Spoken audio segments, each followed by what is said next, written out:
Good morning, student. Today I will discuss a new topic, that is causes of unemployment in India. Actually, there are different causes of unemployment. The first and most important cause of unemployment is that the rate of increase in population is more than the rate of increase in employment opportunities in our country. Some persons cannot get the job and they become unemployed. Okay, actually जो unemployment के बहुत सारे causes हैं और unemployment का जो सबसे important जो कॉज है, जो रीज़न है, वो ये है कि हमारी कंट्री के अंदर जो पॉपुलेशन इंक्रीज हो रही है, वो पॉपुलेशन जो है वो एम्प्लॉयमेंट अपॉर्चुनिटीज से ज़्यादा इंक्रीज हो रही है. The rate of increase in population is more than the rate of increase in employment opportunities in our countries. That's why some person do not get the job and they remain unemployed. अब इसको हम एक example के through explain करते हैं किस तरह से. सपोज हमारी कंट्री के अंदर जो पॉपुलेशन है, सपोज वो है 100 करोड़ और जॉब अपॉर्चुनिटीज भी सपोज कितनी है 100 करोड़. इट मीन्स सबको जॉब मिल गई है. अगर सपोज 5 साल में पॉपुलेशन सपोज 100 से 150 करोड़ हो गई. 5 साल में पॉपुलेशन सपोज 100 से 150 करोड़ हो गई. 5 साल के अंदर जॉब्स भी इंक्रीज हुई, लेकिन 5 साल के अंदर जो जॉब इंक्रीज हुई वो 100 से 120 करोड़ हुई.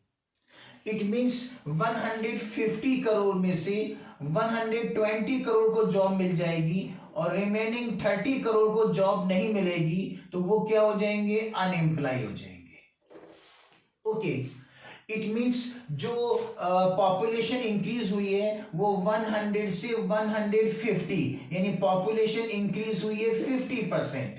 ओके, पॉपुलेशन जो इंक्रीज हुई है वो 50% इंक्रीज हुई है और जॉब जो है 100 से 120, यानी जॉब जो इंक्रीज हुई है वो 20% इंक्रीज हुई है. पॉपुलेशन इंक्रीज हुई सपोज 50% और जॉब इंक्रीज हुई 20%. So the rate of increase in population is more than the rate of increase in employment opportunities in our country. That's why some persons do not get the job and they remain unemployed. Okay, तो हमारी country में जिस speed से population बढ़ रही है उस speed से एम्प्लॉयमेंट अपॉर्चुनिटीज इंक्रीज नहीं हो रही. पॉपुलेशन ज्यादा इंक्रीज हो रही है और एम्प्लॉयमेंट अपॉर्चुनिटीज कम इंक्रीज हो रही है. जैसे इस एग्जाम्पल में हमने देखा कि पॉपुलेशन जो है वो 100 से 150 करोड़, यानी पॉपुलेशन 50% इंक्रीज हो गई और जॉब 100 से 120, यानी जॉब 20% इंक्रीज हुई. जॉब 20% इंक्रीज हुई और पॉपुलेशन 50% इंक्रीज हो गई. It means increase in population is more then increase in job opportunities. So some people do not get the job and they remain unemployed. Okay, ये first reason है. Actually population की वजह से बहुत सारी problems हो रही हैं. इसके साथ साथ एडमिशन के अंदर प्रॉब्लम है. अब नंबर ऑफ सीट्स जो है वो डिफरेंट कोर्सेज में लिमिटेड हैं. अब श्री राम कॉलेज में जो कॉमर्स का है उसमें 100 सीटें हैं, लेकिन नंबर ऑफ स्टूडेंट इंक्रीज होने की वजह से अब जहां पर 80% कट ऑफ जाती थी अब 98% वहां पर बीकॉम की कट ऑफ जाती है. तो पॉपुलेशन बढ़ने की वजह से एडमिशन के अंदर भी प्रॉब्लम है, पॉपुलेशन बढ़ने की वजह से जॉब के अंदर भी प्रॉब्लम है. तो पॉपुलेशन एक बहुत बड़ा मेन कॉज है जिसकी वजह से कंट्री के अंदर अनएम्प्लॉयमेंट भी इंक्रीज हो रहा है. एक्चुअली जिस स्पीड से पॉपुलेशन इंक्रीज हो रही है उस स्पीड से एम्प्लॉयमेंट अपॉर्चुनिटीज इंक्रीज नहीं हो रही हैं. जो rate of increase in population is more than the rate of increase in employment opportunities. That's why some people do not get the job and they are unemployed. Okay, it's the first main cause. Second, more use of capital intensive technique.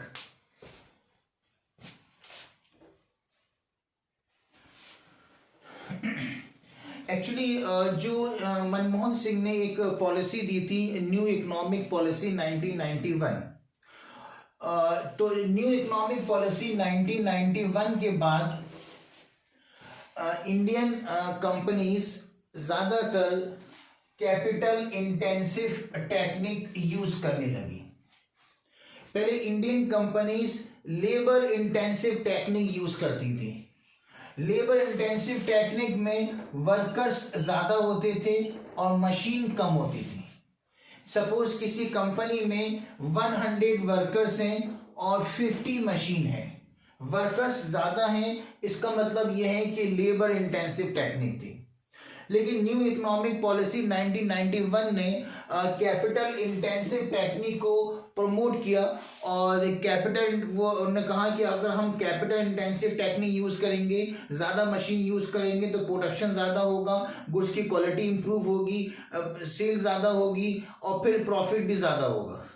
तो ज़्यादा profit earn करने के लिए हमें capital intensive technique use करना चाहिए, क्योंकि capital intensive technique में हम modern machine, new machine use करेंगे, गुड्स की क्वालिटी इंप्रूव होगी। जब गुड्स की क्वालिटी इंप्रूव होगी, कस्टमर ज़्यादा डिमांड करेगा, ज़्यादा सेल होगी, ज़्यादा प्रॉफिट होगा।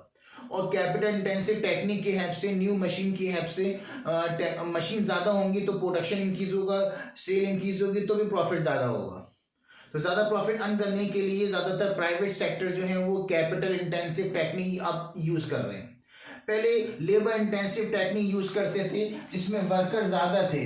अब प्राइवेट सेक्टर ज़्यादा प्रॉफिट अर्न करने के लिए कैपिटल इंटेंसिव टेक्निक यूज़ कर रहे हैं, जिसमें अब जो है वो लेबर जो है सपोज 50 है और मशीन जो है मशीन जो है इसके अंदर आपकी सपोज 100 है। अब लेबर जो है वो 100 से 80 हो गए, अब वर्कर्स क्या हो गए, कम हो गए। जब हम कैपिटल इंटेंसिव टेक्निक यूज करते हैं तो फिर हम मशीन ज़्यादा यूज करते हैं और वर्कर कम यूज करते हैं। जब वर्कर कम यूज करेंगे तो वर्कर को कम एम्प्लॉयमेंट मिलेगा, वर्कर को कम जॉब मिलेगी, तो अनएम्प्लॉयमेंट क्या होगा, इंक्रीज होगा। ओके, पहले हम लेबर इंटेंसिव टेक्निक यूज कर रहे थे जिसमें वर्कर्स ज्यादा थे और वर्कर्स ज्यादा होने की वजह से लोगों को जॉब मिल रही थी। अब हमने लेबर इंटेंसिव टेक्निक को हटाकर कैपिटल इंटेंसिव टेक्निक यूज कर ली, जिसमें हम मशीन ज्यादा यूज कर रहे हैं और वर्कर को कम से कम यूज कर रहे हैं। जब कम से कम वर्कर काम करेंगे तो कम से कम लोगों को जॉब मिलेगी और अनएम्प्लॉयमेंट जो है वो फिर इंक्रीज हो जाएगा। तो अनएम्प्लॉयमेंट का एक रीज़न ये भी है कि हम अपनी फैक्ट्रीज और कंपनीज के अंदर लेबर इंटेंसिव टेक्निक की जगह पर कैपिटल इंटेंसिव टेक्निक यूज़ कर रहे हैं, वर्कर्स की जगह पर मशीन यूज़ कर रहे हैं, वर्कर कम से कम यूज़ कर रहे हैं, मशीन ज़्यादा यूज़ कर रहे हैं और वर्कर कम से कम यूज़ करने की वजह से कम वर्कर को जॉब मिल रही है और ज़्यादा लोग अनएम्प्लॉय हो रहे हैं। तो एक रीज़न ये भी हुआ इसके अंदर, more use of capital intensive technique. एक और रीजन है अनएम्प्लॉयमेंट का, वो है low level of capital formation. Low level of capital formation. First of all, what is capital formation? Capital formation is the net increase in existing stock of capital. Capital formation is the net increase in existing stock of capital। हमारे पास जो capital का जो existing stock है वो कितना increase हुआ, जितना increase हुआ वो कहलाएगा कैपिटल फॉर्मेशन। सपोज 1 जनवरी 2005 में हमारे पास 5 मशीन है, ये कहलाएगा एग्जिस्टिंग स्टॉक ऑफ कैपिटल। हमारे पास 1 जनवरी 2005 में सपोज 5 मशीन है, ये कहलाएगा existing stock of capital. Okay, अब 31 दिसंबर 2005 में हमारे पास 8 मशीन हो गई। इट मीन्स जो एग्जिस्टिंग स्टॉक ऑफ कैपिटल था 5 मशीन, वो इंक्रीज होकर कितना हो गया, 8 हो गया। नेट कितना इंक्रीज हुआ, नेट 3 मशीन इंक्रीज हुई।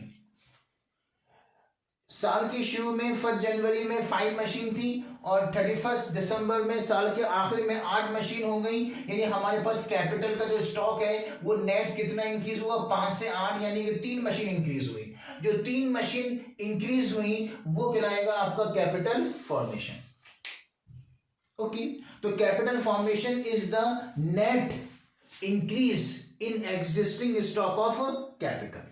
Capital formation is the net increase in existing stock of capital. हमारे पास जो एग्जिस्टिंग स्टॉक ऑफ कैपिटल था, हमारे पास सपोज 5 मशीन थी और बाद में वो 5 से 8 मशीन हो गई, 3 मशीन जो इंक्रीज हो गई, जो 3 मशीन इंक्रीज हुई उसे कहेंगे आप कैपिटल फॉर्मेशन।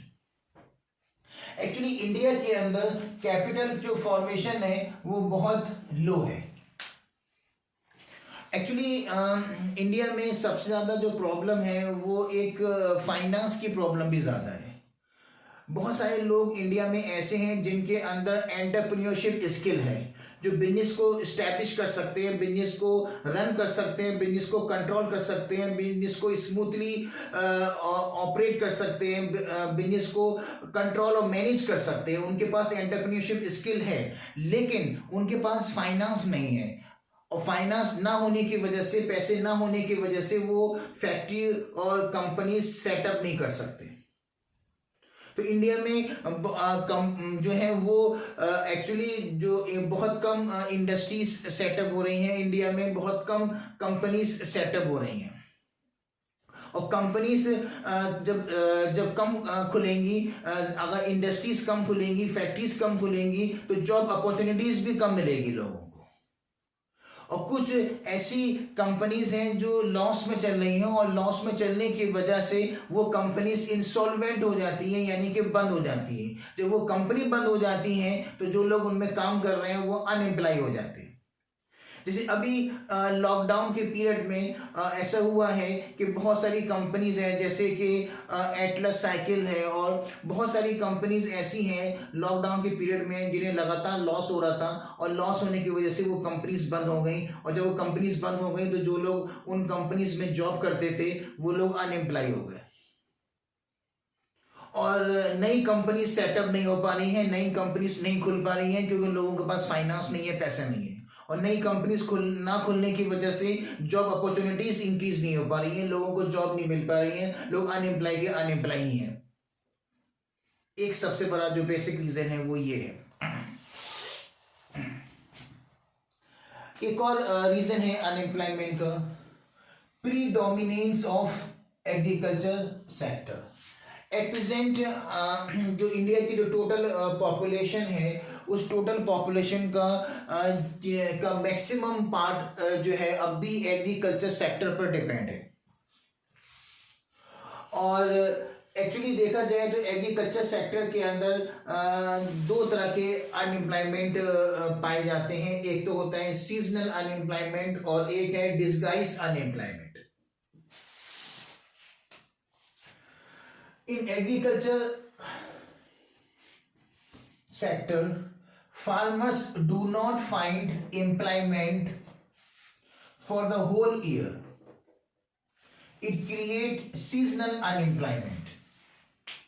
अब भी बहुत सारे इंडियन फार्मर्स ऐसे हैं जो एक साल के अंदर जो है वो सिर्फ 8 महीने कल्टीवेशन करते हैं और 8 महीने में एक फसल उगाते हैं, जिसमें वो प्लफिंग भी करते हैं, इरिगेशन भी करते हैं और एक लैंड के ऊपर एक साल में 8 महीने के अंदर एक फसल उगाते हैं, एक क्रॉप्स कल्टीवेट करते हैं। तो 8 महीने वो बिजी रहते हैं और फिर उसके बाद जब सीजन ऑफ हो गया है ना, तो रिमेनिंग 4 मंथ जो है वो खाली रहते हैं और रिमेनिंग 4 मंथ जो है वो अनएम्प्लॉय रहते हैं। उसे कहते हैं सीजनल अनएम्प्लॉयमेंट।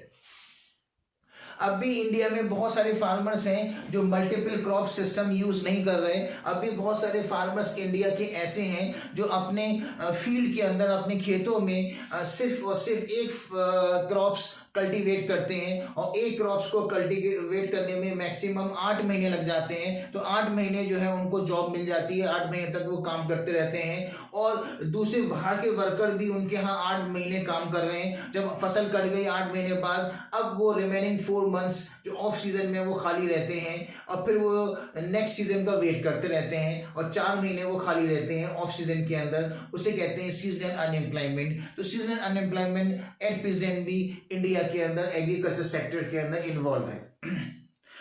ओके, इसके साथ साथ एग्रीकल्चर सेक्टर में एक और चीज है, एक और अनएम्प्लॉयमेंट है, उस वो है आपका डिस्गाइज अनएम्प्लॉयमेंट। डिस्गाइज अनएम्प्लॉयमेंट का मतलब ये है कि एग्रीकल्चर सेक्टर के अंदर जितने वर्कर की रिक्वायरमेंट है उससे ज्यादा वर्कर जो है वो वहां पर काम कर रहे हैं। सपोज कोई एक पर्टिकुलर फील्ड है, उसके अंदर जो है वो 5 वर्कर्स की रिक्वायरमेंट है, लेकिन वहां 5 के अलावा 8 वर्कर जो है वो एक्चुअली काम कर रहे हैं। जितने वर्कर्स की रिक्वायरमेंट है उससे ज्यादा वर्कर जो है वहां पे काम कर रहे हैं। 3 वर्कर जो है वहां पे एक्स्ट्रा हैं। जो 3 वर्कर एक्स्ट्रा हैं इन्हें कहते हैं सरप्लस लेबर। ये कहलाते हैं सरप्लस लेबरर। ओके, और ये सरप्लस जो लेबरर हैं, जो एक्स्ट्रा वर्कर्स हैं, ये एग्रीकल्चर सेक्टर में कुछ कंट्रीब्यूट नहीं कर रहे, इसलिए इनको कुछ टाइम बाद निकाल दिया जाता है। जब ये निकल जाते हैं तो ये अनएम्प्लॉय हो जाते हैं, उसे कहते हैं disguised unemployment. Okay, in agriculture sector the actual number of workers are more than the required number of workers. Some workers the actual number of workers are more than the required number of workers. Okay, some workers are surplus in the agriculture sector. They do not contribute in the agriculture sector. That's why they leave the agriculture sector and they become unemployed. It is said to be disguised unemployment. Okay. तो ये एक और reason है unemployment का कि unemployment हमारी India में क्यों है। एक और रीजन है वो ये है कि टेक्नोलॉजिकल एडवांसमेंट। एक्चुअली कोई भी पर्टिकुलर कंपनी है, प्राइवेट कंपनी है, अगर वो ओल्ड टेक्निक को रिप्लेस कर न्यू टेक्निक अपनी कंपनी में यूज कर रही है, मॉडर्न मशीन यूज कर रही है, और उस केस में क्या होता है कि जो ओल्ड स्टाफ है वो ओल्ड स्टाफ ओल्ड टेक्निक चला रहा था 20 साल से, old staff old machine use कर रहा था, old method of production use कर रहा था। एकदम कंपनी ने जो है वो ओल्ड मशीन को रिप्लेस कर मॉडर्न टेक्नोलॉजी यूज करना शुरू कर दी। अब उस मॉडर्न टेक्नोलॉजी को ओल्ड स्टाफ जो है ऑपरेट नहीं कर पा रहा और ओल्ड स्टाफ उस मॉडर्न टेक्नोलॉजी को रन नहीं कर पा रहा, तो कंपनी ने ओल्ड स्टाफ को निकाल दिया है ना, और उसकी जगह न्यू स्टाफ जो है वो अपॉइंट कर लिया। लेकिन ओल्ड स्टाफ जो था वो सपोज वो 50 वर्कर्स थे, वो 50 वर्कर्स निकल गए, वो जॉबलेस हो गए और उनकी जगह नया स्टाफ लेके आए, नए स्टाफ को लेके आए, सिर्फ 20 स्टाफ को वो उन्होंने अपॉइंट किया। अब न्यू टेक्नोलॉजी और मॉडर्न मशीन की हेल्प से सिर्फ 20 वर्कर ही जो है वो 50 वर्कर के बराबर का काम कर रहे हैं। अब कंपनीज को 50 वर्कर की जरूरत नहीं है, अब वो सिर्फ 20 वर्कर से और न्यू टेक्नोलॉजी के हेल्प से वो उतना काम कर रहे हैं 20 वर्कर जो पहले 50 वर्कर किया करते थे। अब 50 वर्कर जो ओल्ड वर्कर थे, जो न्यू टेक्नोलॉजी को ऑपरेट करने नहीं जानते थे, जो न्यू मशीन को रन करना नहीं जानते थे, उन वर्कर्स को जो है वो निकाल दिया गया और उसकी जगह पर 20 वर्कर्स को रखा गया जो न्यू मशीन और न्यू टेक्नोलॉजी को ऑपरेट कर सकते हैं, रन कर सकते हैं। अब वो जो नया स्टाफ है जिसमें 20 वर्कर्स हैं, वो 20 वर्कर उतना काम कर रहे हैं जितना काम जो है वो 50 वर्कर पहले किया करते थे। इस तरह से अगर देखा जाए तो नेट 30 वर्कर्स जो है वो क्या हो गए, 30 का अनएम्प्लॉयमेंट हो गया हमारी कंट्री के अंदर। तो एक रीज़न ये भी है कि कभी कभी जो है न्यू टेक्नोलॉजी से अगर कोई अवेयर नहीं होता तो इस वजह से भी वो अनएम्प्लॉय हो जाता है। तो हमारी कंट्री में बहुत सारे रीजंस हैं जिसकी वजह से हमारी कंट्री में अनएम्प्लॉयमेंट है। ओके, ये आपका था causes of unemployment in India. अब मैं नेक्स्ट एक और टॉपिक आज इससे मैं करवा रहा हूं, वो है नेक्स्ट टॉपिक है आपका कैटेगरीज ऑफ एम्प्लॉयमेंट वर्कर्स। हमारी कंट्री के अंदर जो वर्कर्स हैं उन वर्कर्स को 3 कैटेगरी के अंदर डिवाइड किया गया है। जितने एम्प्लॉइज हैं हमारी कंट्री के अंदर, तो सारे एम्प्लॉइज को, सारे वर्कर्स को 3 कैटेगरी के अंदर डिवाइड किया गया है। फर्स्ट कैटेगरी है इसमें self employed persons who work in their own business, who engage in a profession like a doctor. These persons are known as self-employed person. Actually जो फर्स्ट कैटेगरी है वो फर्स्ट कैटेगरी है self employed. Self employees का मतलब ये होता है कि बहुत सारे लोग इंडिया में ऐसे हैं जो अपनी स्मॉल स्केल इंडस्ट्री रन कर रहे हैं। सपोज कुछ लोग अनएम्प्लॉय थे और वो एक घर के अंदर 2 लोग सपोज अनएम्प्लॉय थे, तो उन्होंने अपनी सेविंग इकट्ठा की और कुछ बैंक से लोन लिया, और बैंक से लोन लेने के बाद और अपनी सेविंग की हेल्प से उन्होंने अपने ही घर के अंदर एक स्मॉल स्केल इंडस्ट्री सेटअप कर ली। अब वो अपने ही घर के अंदर स्मॉल स्केल इंडस्ट्री रन कर रहे हैं और अपनी स्मॉल स्केल इंडस्ट्री के अंदर उनको एक तरह से जॉब मिल गई। वो कहलाएगा सेल्फ एम्प्लॉय। वो अब अपने यहाँ ही काम कर रहे हैं, किसी और के यहाँ काम नहीं कर रहे हैं। ओके, या सपोज कोई एक पर्टिकुलर डॉक्टर है, उसने MBBS किया है, अब उसको कहीं जॉब नहीं मिल रही है, तो उसने सपोज एक प्राइवेट नर्सिंग होम या प्राइवेट हॉस्पिटल सेटअप किया लोन लेकर, और वो अपने प्राइवेट हॉस्पिटल के अंदर ही पेशेंट को एग्जामिन कर रहा है। तो वो भी एक तरह से देखा जाए वो सेल्फ एम्प्लॉय है, क्योंकि वो अपने ही हॉस्पिटल के अंदर वो खुद ही जॉब कर रहे हैं। कोई सपोज कोई क्लिनिक, कोई डॉक्टर है, वो एक वो क्लिनिक खोल लेता है, उस क्लिनिक के अंदर वो अपने पेशेंट को एग्जामिन करता है। इट मीन्स वो अपने यहाँ ही काम कर रहा है, किसी दूसरी फर्म में काम नहीं कर रहा, तो उसको भी हम सेल्फ एम्प्लॉय कहेंगे। इसी तरह से कॉमर्स के अंदर कुछ लोग CA करते हैं, चार्टर्ड अकाउंटेंट, और CA करने के बाद वो किसी कंपनी में जॉब नहीं करते, बल्कि एक अपना एक पर्सनल ऑफिस सेटअप कर लेते हैं। उस ऑफिस के अंदर वो अलग अलग कंपनीज का अकाउंट मेंटेन करते हैं और अलग अलग कंपनी से जो है वो अकाउंट मेंटेन करने के पैसे लेते हैं। तो वो किसी पर्टिकुलर कंपनी में काम नहीं कर रहे, बल्कि उनका अपना ऑफिस है, वो अपने ऑफिस में ही वो खुद काम कर रहे हैं। वो भी जो एक तरह के देखा जाए तो वो सेल्फ एम्प्लॉय कहलाएंगे। तो बहुत सारे लोग ऐसे हैं जो अपने प्रोफेशन में इंगेज हैं। जैसे डॉक्टर है, उस डॉक्टर ने अपनी क्लिनिक सेटअप की, उस क्लिनिक के अंदर वो पेशेंट को एग्जामिन करता है, मेडिसिन प्रिस्क्राइब करता है। वो किसी दूसरे हॉस्पिटल में जॉब नहीं कर रहा, बल्कि अपनी क्लिनिक के अंदर ही वो पेशेंट को एग्जामिन कर रहा है, ऐसे लोगों को सर्विस प्रोवाइड कर रहा है, उसे कहेंगे सेल्फ एम्प्लॉय।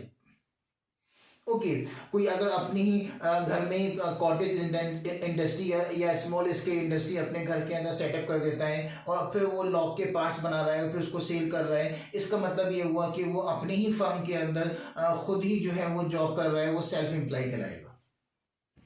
ओके, इंडिया के अंदर जो टोटल वर्क फोर्स है, उस टोटल वर्क फोर्स का मोर देन 50% लोग ऐसे हैं इंडिया में जो सेल्फ एम्प्लॉय हैं।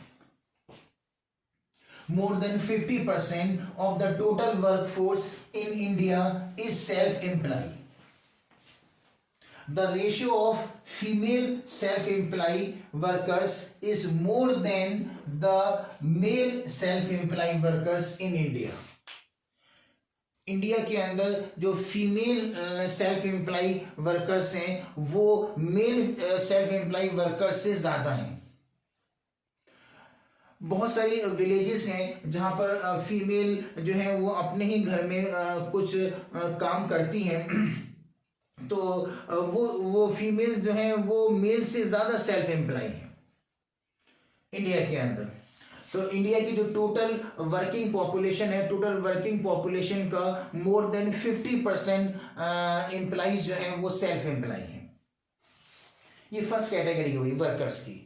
सेकंड जो कैटेगरी है वो है regular wage employ, persons who work in other firms, persons who work in other business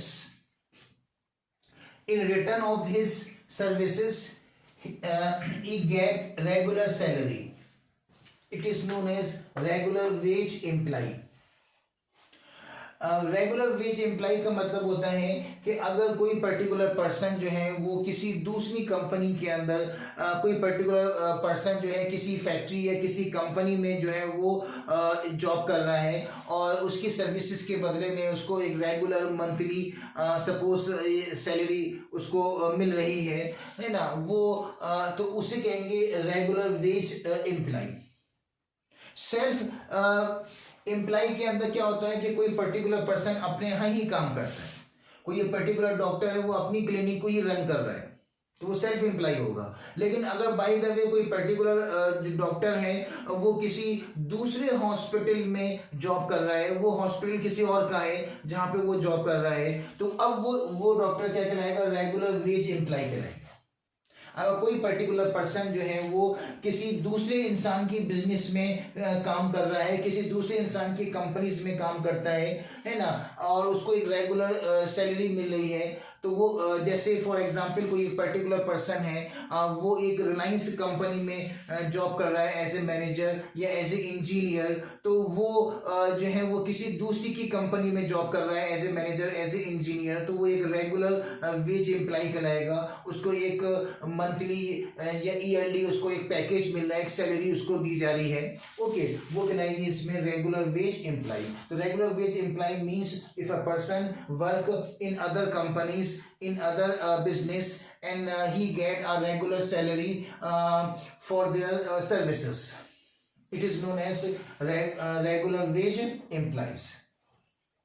About 15% of the total workforce are engaged in regular wage employees. हमारी country की जो total working population है उसका near about 15% ऐसे workers हैं जो regular veg employees हैं, जो दूसरी कंपनीज के अंदर जॉब कर रहे हैं as a worker. Last category है वर्कर्स की, जो लास्ट थर्ड कैटेगरी है वो है casual wage labourers. Persons who are casually engage in others firm, they get wages on daily basis. About 33% of total workforce are engaged in casual wage laborers. Okay, casual wage laborer वो labourer होते हैं जो किसी particular other firm के अंदर काम कर रहे हैं, लेकिन वो जो जिस पर्टिकुलर फर्म के अंदर काम कर रहे हैं उनको जो वेजेस मिलती है वो जो है डेली वेजेस मिलती है या वीकली उनको वेजेस मिलती है। उनकी जो जॉब है वो परमानेंट नहीं है, वो कॉन्ट्रैक्ट बेस पर उनकी जॉब है। अब कॉन्ट्रैक्ट जो है वो 1 महीने का भी हो सकता है, 3 महीने का भी हो सकता है, 2 दिन का भी हो सकता है, या जैसे सपोज कोई एक पर्टिकुलर पर्सन है वो किसी कंस्ट्रक्शन में काम कर रहा है, किसी का हाउस कंस्ट्रक्ट किया जा रहा है, उस हाउस जो कंस्ट्रक्ट हो रहा है उसमें कोई एक पर्टिकुलर पर्सन है वो एक मजदूर के तौर पर काम कर रहा है। अब वो सपोज 10-12 दिन वो काम करेगा, उसके बाद फिर वो काम वहाँ पे कंप्लीट हो जाएगा, तो वो फिर वो दोबारा से जॉबलेस हो जाएगा। 10-12 दिन उसको जो है वो काम करता रहा और रोजाना सुबह से शाम तक काम करता है, फिर शाम को उसको वेजेस मिल जाती है। अगले दिन फिर उसने काम किया, फिर उसको अगले दिन उसको वेजेस मिल गई, यानी डेली उसको वेजेस मिल रही है और 10-12 दिन के अंदर वो काम कंप्लीट हो गया, फिर उसकी जॉब भी वहाँ पे ख़त्म हो गई। अब वो फिर नई जॉब तलाश करता रहेगा। और कभी कभी तो कुछ लोग सिर्फ 2 या 3 दिन कहीं काम करते हैं, फिर दोबारा हफ्तों के लिए फिर खाली हो जाते हैं, तो इनकी परमानेंट कोई जॉब नहीं होती कैजुअल वर्कर्स की। ओके, ये कॉन्ट्रैक्ट बेस पर काम करते हैं या फिर सिर्फ 2-3 दिन काम किया फिर खाली हो गए, जब कभी काम मिल गया कर लिया, अदरवाइज वो अनएम्प्लॉय हैं, इनकी परमानेंट कोई जॉब नहीं है, उसे कहते हैं आपका कैजुअल वेज एम्प्लॉइज। ओके, इनको हमारी कंट्री की जो टोटल वर्क फोर्स है उसका नियर अबाउट 33% लोग ऐसे हैं जो कैजुअल वेज लेबरर्स हैं। तो इस तरह से हमारी कंट्री की जो टोटल वर्कर्स हैं उन वर्कर्स को जो है 3 कैटेगरी में डिवाइड किया गया है। एक है सेल्फ एम्प्लॉइज, जो अपनी कंपनी के अंदर जॉब कर रहे हैं, जो अपनी खुद की स्मॉल स्केल इंडस्ट्री सेटअप करते हैं, उसमें काम करते हैं, या कोई एक ऐसा डॉक्टर जो अपनी ही क्लिनिक में जॉब कर रहा हो, है ना, तो उसे कहते हैं सेल्फ एम्प्लॉय। और एक रेगुलर वेज एम्प्लॉय होता है, ये वर्कर की सेकंड कैटेगरी है, regular wage employ. Regular wage employ में एक पर्टिकुलर पर्सन किसी दूसरी कंपनी के अंदर परमानेंट जॉब कर रहा है और वो रिटायरमेंट तक कंटिन्यू 65 ईयर तक, 60 साल तक कंटिन्यू करता रहेगा जॉब वो, और उसको एक पर मंथ उसको फिक्स सैलरी दी जा रही है उसको, और तो वो कहलाएगा रेगुलर वेज एम्प्लॉय। वर्कर की थर्ड कैटेगरी है casual wage labourer. Casual wage labourer वो लेबर होते हैं जो किसी दूसरी कंपनी में या फर्म में काम करते हैं, लेकिन या किसी दूसरी इकोनॉमिक एक्टिविटी के अंदर इन्वॉल्व हैं, जैसे कंस्ट्रक्शन की कोई है वहाँ पर इन्वॉल्व हैं, और वो सिर्फ उनकी जॉब परमानेंट, कैजुअल वर्कर्स की जॉब परमानेंट नहीं होती, वो 2 दिन 3 दिन काम करते हैं, फिर उसके बाद अनएम्प्लॉय है, फिर उसके बाद जॉब मिल गई, 10-12 दिन के लिए काम मिल गया, फिर उसके बाद फिर अनएम्प्लॉय हो गए, ठीक है। तो उनको डेली वेजेस मिलती है, रोजाना के रोजाना जितना काम किया उतना उनको पैसे मिल जाते हैं। और हमारी कंट्री के अंदर जो टोटल वर्क फोर्स है उसकी नियर अबाउट 33% लोग ऐसे हैं जो कैजुअल वेज लेबरर हैं। ओके, तो आज इस वीडियो के अंदर हमने 2 टॉपिक डिस्कस किए। पहला टॉपिक डिस्कस किया हमने कॉजेज ऑफ अनएम्प्लॉयमेंट, और दूसरा हमने टॉपिक डिस्कस किया categories of employment workers. Okay, next video में हम नेक्स्ट टॉपिक फिर एक्सप्लेन करेंगे इसी चैप्टर का। Okay, thank you.